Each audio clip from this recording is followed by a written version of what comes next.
Étoile du matin, brille, brille, brille de toute ta lumière. Étoile du matin, brille, brille, brille de tout ton feu. Oui, cette phrase, je vous l'adresse. Connaissez-vous votre étoile? Est-ce que vous prenez soin de votre étoile? Oui, on parle de l'étoile. On dit chaque être humain a son étoile. On dit vous êtes venu avec votre étoile quand les choses marchent pour vous. Mais quand on parle de l'étoile, est-ce que vous savez de quoi il s'agit? Je vais vous l'expliquer ici et vous montrer alors comment vous devez prendre soin de votre étoile. Isnum, que la paix soit. Chers amis, bienvenue dans Chinji. Bienvenue dans la lumière flamboyante. Je suis Soleil 4, 3, 2, 0. Parlons donc de l'étoile d'un être humain. De quoi s'agit-il concrètement? Pourquoi dit-on que à une tierce personne, par exemple, qu'elle est venue avec une mauvaise étoile, ou à d'autres, on dit qu'ils sont venus avec de belles étoiles. Qu'est-ce que cela signifie fondamentalement? Puisque personne ne naît physiquement avec une étoile, hein, et pourtant, quand vous naissez, une étoile de plus apparaît dans la constellation humaine. Parce que qui que vous soyez, vous êtes une étoile. En fait, ce n'est pas que vous avez une étoile, mais vous êtes une étoile. Et qu'est-ce qu'une étoile? Je prends l'exemple du soleil. Le soleil est une étoile. Quand on dit que vous venez avec votre étoile, cela signifie en fait que vous venez avec une énergie. L'étoile dont il s'agit, c'est votre potentiel énergétique d'incarnation. Et qu'est-ce qu'une potentielle énergétique d'incarnation? Qu'est-ce qu'une énergie d'incarnation?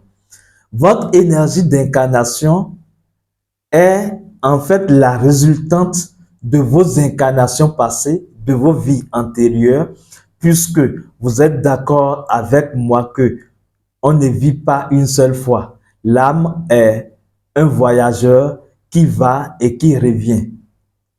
Donc, nous avons plusieurs existences.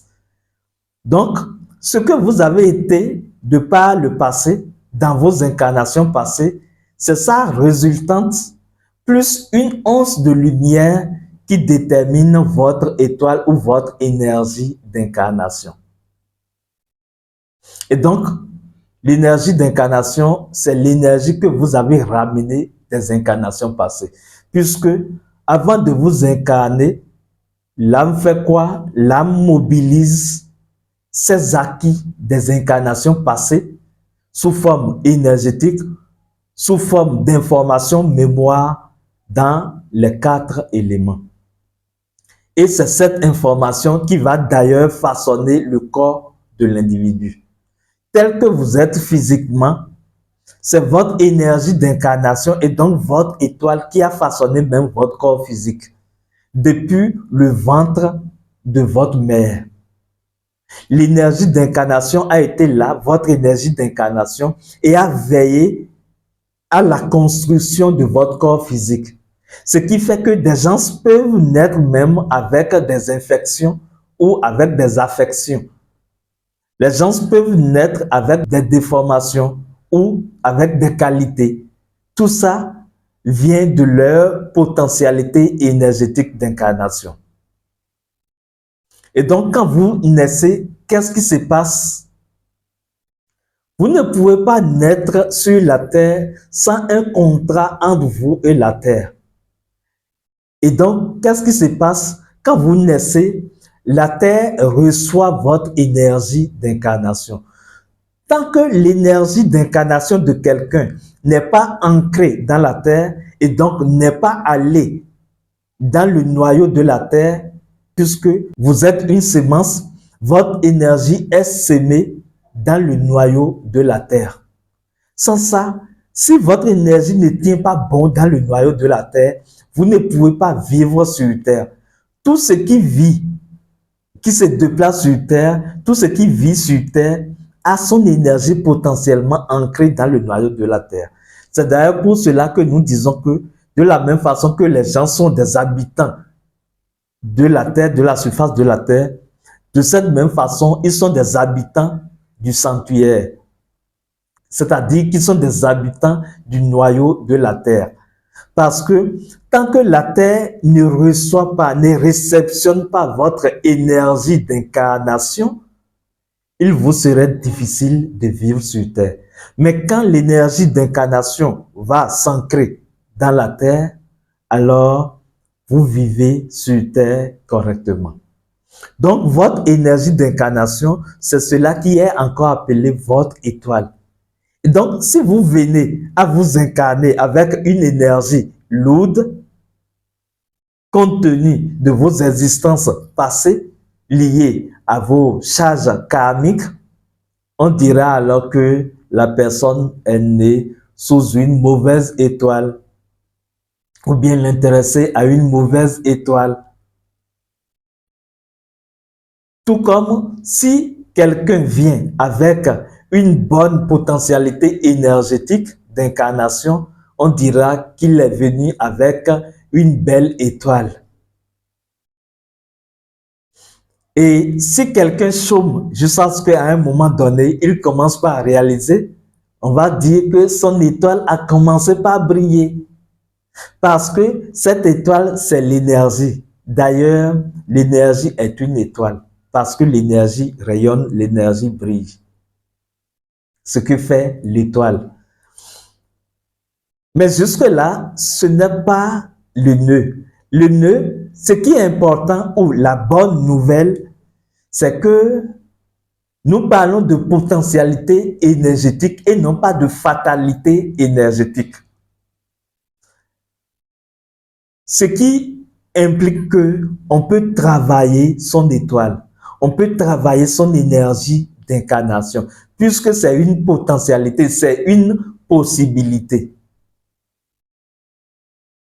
Si déjà dès la naissance, les parents prennent soin de la grossesse et travaillent donc sur l'enfant à naître, cela va amener à créer un équilibre dans l'énergie d'incarnation.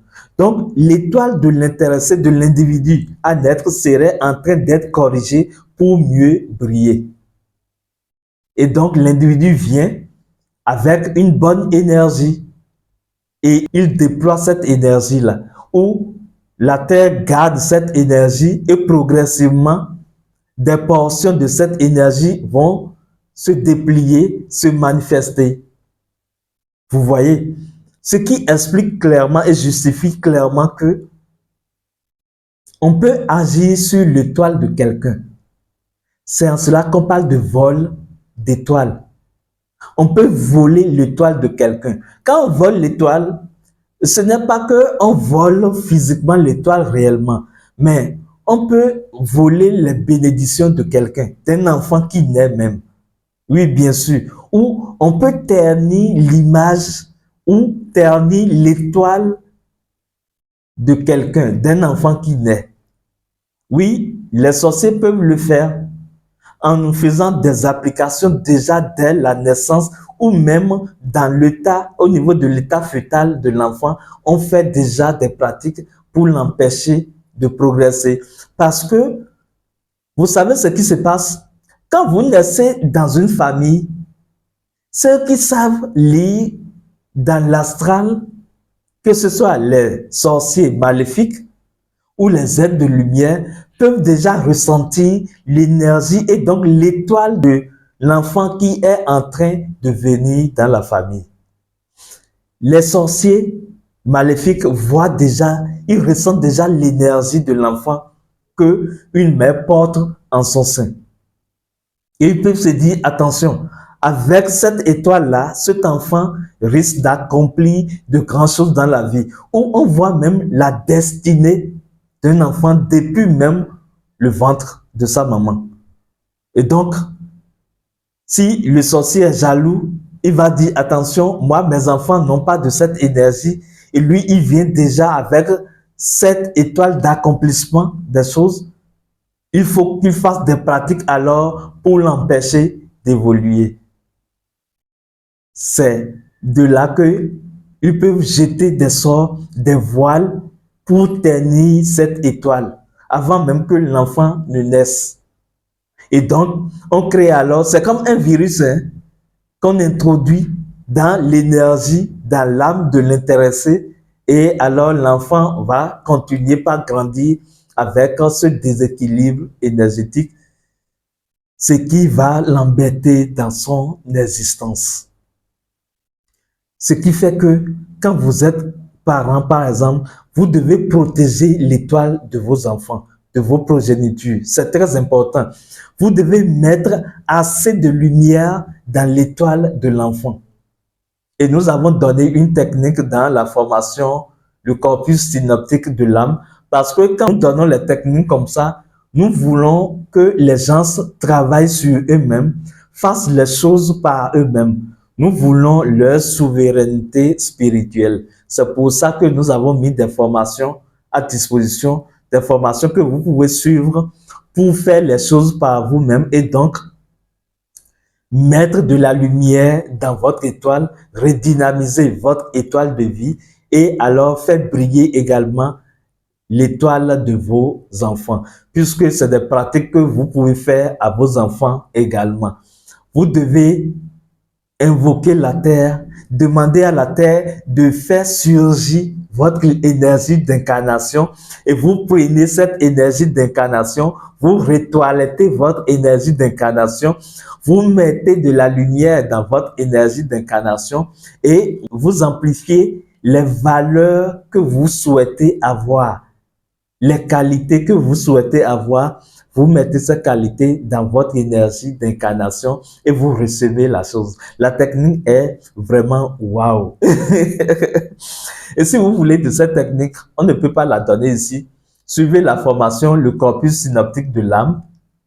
Comment travailler avec son âme. Cette formation vous amène par exemple à purifier votre âme, à libérer votre âme des liens du sang, des liens familiaux, des liens ancestraux également. Cela vous amène à maîtriser votre âme. Les gens ne maîtrisent pas leur âme. C'est pour ça qu'ils ont des émotions déséquilibrées. Vous devez apprendre à maîtriser votre âme. Vous devez apprendre à votre âme à mettre à votre disposition ces richesses pour que vous accomplissiez votre mission d'incarnation, par exemple. Donc, cette formation est vraiment intéressante. Vous allez comprendre même ce que c'est que l'âme. Et c'est à 33 333 francs seulement. Formation avec suivi où vous avez toute une série de pratiques que vous pouvez faire pour travailler sur vous-même, pour réveiller votre énergie d'incarnation, pour travailler votre âme, pour faire travailler votre âme. Il y a une technique légendaire dans cette formation, c'est la technique du manteau de l'âme. Vous concevez par vous-même le manteau de votre âme. Je vous assure, c'est waouh, c'est intéressant. Revenons dans cette formation. Donc, nous allons mettre dans le commentaire alors, dans la description, le communiqué de cette formation que vous pouvez lire pour vous informer, pour savoir comment procéder ou bien comment rentrer en contact avec nous. C'est très simple. Revenons ici. Donc, on peut travailler sur son étoile. Et l'étoile de vie, votre étoile, c'est votre énergie d'incarnation. Votre étoile n'est pas au ciel. Votre étoile est dans les entrailles de la terre. Et c'est la terre qui est la gardienne de votre étoile. Et donc, vous devez même faire des pratiques pour confier votre étoile et donc votre énergie d'incarnation, la potentialité de ce que vous êtes appelé à accomplir, pour confier cela à la terre, pour que la terre puisse la garder pour vous et mieux, pour que la terre puisse germer votre étoile, pour que cela porte de ses fruits. Parce que vous êtes une sémence et vous devez porter des fruits. De la même façon, vous devez prendre soin de votre énergie d'incarnation pour que les voleurs de toile ne volent pas ou pour que les voleurs de toile ou les sorciers ne sabotent pas votre énergie d'incarnation. Parce qu'on peut saboter l'énergie de quelqu'un, on peut saboter l'étoile de quelqu'un, on peut ternir l'étoile de quelqu'un. Et les choses peuvent commencer même dès la naissance. C'est pour ça que vous devez rééquilibrer vos énergies. Peut-être dès la naissance même, des choses ont été faites, ou même les rituels de cérémonie de sortie qui ont été faits à votre naissance ne sont pas exécutés dans les règles de l'art. Parce que, je vais vous dire quelque chose, le rituel peut être efficace, mais si celui qui a célébré le rituel de cérémonie de sortie, par exemple pour vous, n'était pas quelqu'un mandaté pour le faire, c'est-à-dire quelqu'un qui avait une énergie spirituelle conséquente pour le faire, puisque son énergie va participer à ce qu'il est en train de faire, alors vous devez travailler sur vous-même pour corriger tous ces déséquilibres qui se sont introduits dans votre cérémonie de sortie. Je sais que c'est du travail, mais vous êtes déjà sur Terre et vous êtes là pour utiliser votre force divine. Vous êtes là pour exprimer votre pouvoir divin et donc vous devez travailler sur vous. Vous n'avez pas le choix. Et c'est pour ça que nous sommes là pour vous accompagner à faire la chose, pour vous donner les informations qu'il faut afin que vous vous preniez spirituellement en charge. Voilà, Soleil, ce que je suis venu partager avec vous dans cette communication. Certainement, l'autre fois, la prochaine fois, nous allons venir vous dire comment vous pouvez redynamiser votre énergie d'incarnation. Jusque-là, portez-vous bien dans les bras de la lumière flamboyante. Je suis Soleil 4320 Isnum. Que la paix soit.